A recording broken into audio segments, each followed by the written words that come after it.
ভালোবেসেছো যে আসলে কখনো তোমার ছিলই না? রাত 2টো, রিনিত হঠাৎ একটা মেসেজ পেল।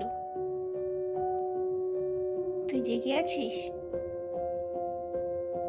নামটা দেখে থমকে গেল সে। ইরা, যে 2 বছর আগে হঠাৎ করে হারিয়ে যায়। রিনিত রিপ্লাই দিল, তুই হঠাৎ? ইরা লিখল, তোকে খুব দেখতে ইচ্ছা করছে, কাল দেখা করবি? পরের দিন পুরনো সেই লেকের পাশে দেখা। সবকিছু যেন আগের মতোই ছিল। ইরা হেসে বলল, আমাকে মিস করেছিলি? রিনিত একটু চুপ করে থেকে বলল, প্রতিদিন। ধীরে ধীরে আবার কথা, হাসি আর পুরনো ভালোবাসাটা আবার জেগে উঠল। কিন্তু একটা অদ্ভুত ব্যাপার ছিল, ইরা কখনো ফোন ধরতো না, কখনো দিনে দেখা করতো না, শুধু রাতেই আসতো।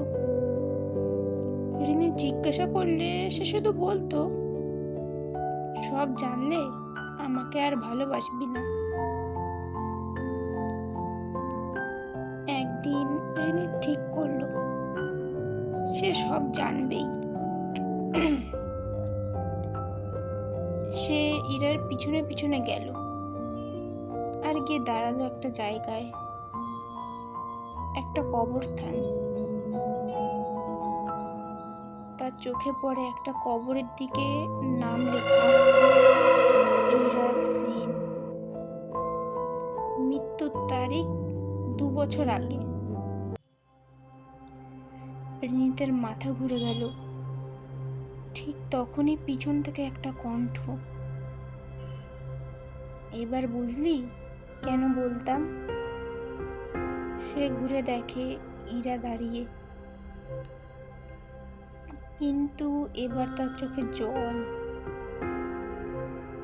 আমি চলে গেছিলাম, কিন্তু তাকে না বলে থাকতে পারিনি,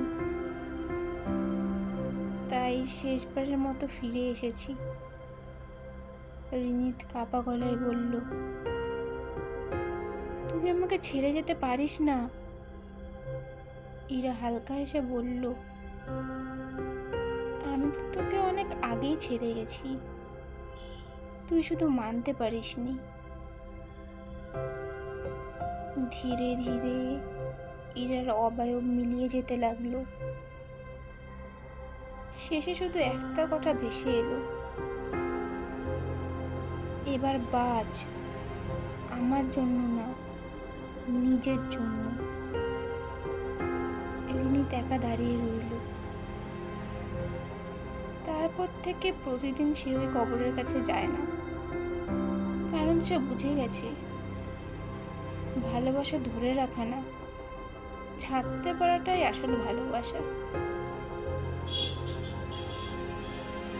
কিছু কিছু মানুষ আমাদের জীবনে আসে থাকার জন্য না, শেখানোর জন্য।